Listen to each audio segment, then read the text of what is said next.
আমাদের প্রকৃতি রহস্যকে পছন্দ করে, নিজেকে সে আগলে রেখে নানান ধরনের রহস্যের মধ্যে। কিছু রহস্যের সমাধান পৃথিবীর বুকে মানুষ করতে পারলেও অনেক রহস্য এমনটাই থেকে যায় যার কোনো সমাধান মানুষ বের করতে পারে না। এর সকল অমীমাংসিত ঘটনা রয়ে যায় ইতিহাসের পাতায় লিপিবদ্ধ হয়ে।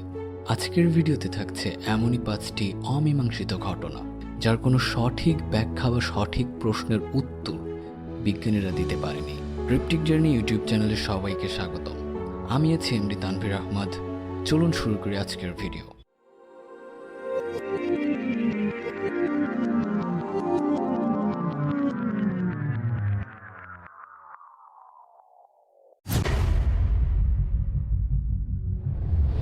নাচের মহামারী।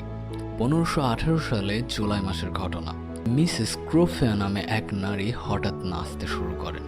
কিছুতেই তার নাচ থামছিল না। এক সপ্তাহ পর আরো 34 জন ব্যক্তি তার সঙ্গে নাচতে শুরু করেন। কি হচ্ছিল চারিদিকে, কি চলছিল কেউ বুঝছিল না। 1 মাস পর শত শত লোক সেই অবিরাম নাচে যোগ দেয়, যাদের সাথে ক্লান্তি, হার্ট অ্যাটাক ও উচ্চ রক্তচাপে প্রায় 400 জন ব্যক্তি মারা যান। 1 মাস ধরে অবিরাম নাচতে থাকা কোনো ব্যক্তির পক্ষে সম্ভব না। তাই এর যথাযথ ব্যাখ্যা বিজ্ঞানীরা এখন পর্যন্ত দিতে পারেনি। কেনই বা এরকম হয়েছিল তখনকার সময়ে। সময় ভ্রমণকারী। 2003 সালে যুক্তরাষ্ট্রের federal bureau of investigation share বাজারের কেলেঙ্কারির জন্য অ্যান্ড্রু কার্লসন নামধারী একজন ব্যক্তিকে আটক করে। শেয়ার বাজারে 126টি ঝুঁকিপূর্ণ লেনদেন করে অ্যান্ড্রু কার্লসন, যার মাত্র 800 মার্কিন ডলার থেকে 350 মার্কিন ডলারে পৌঁছায়। এফবিআই এর হাতে আটক হওয়ার পর অ্যান্ড্রু দাবি করেন যে তিনি একজন সময় ভ্রমণকারী। 2256 সালের পৃথিবী থেকে তিনি সময় ভ্রমণকারী জানে চেপে 2003 সালে এসে পৌঁছান। তাই তিনি অতীত থেকে তথ্য পান। অবশ্য অ্যান্ড্রুর এই বক্তব্য মার্কিন আদালতে গ্রহণযোগ্যতা পায়নি। আদালতের রায়ে তাকে জেল হয়ে যায়। কিছুদিন পর তার কথার সত্যতা প্রমাণ করে দেখিয়ে কঠোর নজরদারির জেল থেকে বেমালুম হাওয়া হয়ে যান এই সময় ভ্রমণকারী। ব্রাল রনের জাদুঘরের ছবি। 1941 সালে কানাডার গোল্ড ব্রিজ থেকে একটি ছবি তোলা হয়, যে ছবিতে একজন ব্যক্তিকে দেখা যায় যার পোশাক আশাক মোটেও 1941 সালের মতো নয়, বরং তা বর্তমান সময়ের। তার পরনে ছিল একটি চেন লাগানো হুডি, টি শার্ট এবং অবাক করার মতো ব্যাপার, 1941 সালে ওই সময়ে তার হাতে ছিল একটি ডিএসএলআর ক্যামেরা। কোথা থেকে এলো এই ক্যামেরা যখন সেটা আবিষ্কারই হয় নাই? কেউ এই রহস্যের ব্যাখ্যা সঠিকভাবে দিতে পারেনি। তদন্ত চলেছিল বেশ অনেক দিন যাবৎ, কিন্তু কোনো সঠিক ব্যাখ্যা না পাওয়ায় এটা নিয়ে তদন্ত থেমে যায়।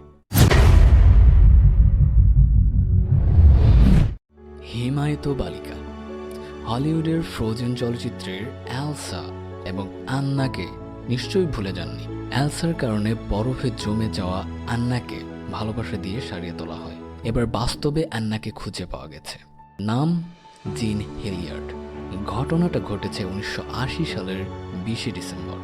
ওই দিন জিন হেলিয়ার্ড তার গাড়ি নিয়ে যুক্তরাষ্ট্রের মিনেসোটার ল্যাংবাইয়ের তুষার পড়া রাস্তা ধরে গাড়ি চালিয়ে বাড়ি ফিরছিলেন। বাড়ির কাছাকাছি এসে এসে হঠাৎ করে সিদ্ধান্ত নিলেন গাড়ি চালানো থামিয়ে তুষার পড়া রাস্তায় একটু হেঁটে বেড়াবেন। এরপর থেকে তার আর কোনো খোঁজ পাওয়া যায় না।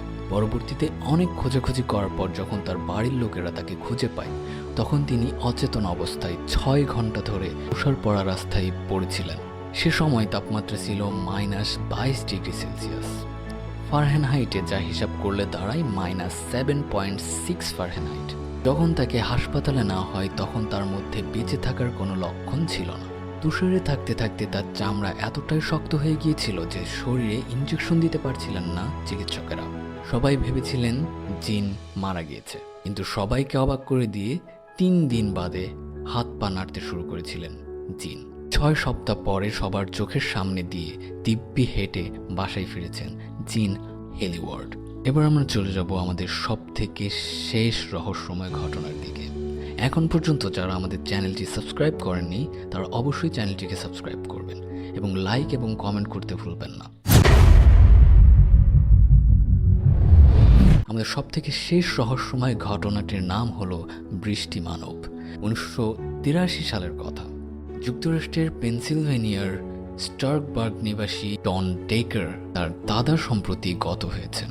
তার শেষ কৃত্য অনুষ্ঠান শেষে ভারাক্রান্ত ডন বাড়ি ফিরে আসেন। বাড়ি ফিরে আসার সঙ্গে সঙ্গে বাড়ির ছাদ দেয়াল জুড়ে বৃষ্টির মতো পানি পড়া শুরু করে, অথচ বাড়ির ছাদ বা দেয়ালে কোনো পানির পাইপ সংযুক্ত ছিল না। সমস্যা সমাধানের জন্য ডনের বন্ধু পুলিশ ডাক দেন। পুলিশের সহায়তায় ডনকে নিয়ে যাওয়া হয় বাড়ির কাছে পিৎজা রেস্টুরেন্টে। অবাক করা বিষয়, ডন বের হওয়ার সঙ্গে সঙ্গে বাড়ির বৃষ্টি থেমে যায়।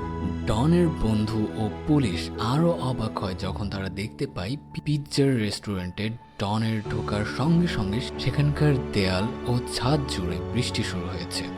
এই ঘটনার ব্যাখ্যা আজও কেউ দিতে পারেননি কোনো সায়েন্টিস্ট, পারেননি কোনো বিজ্ঞানীরা।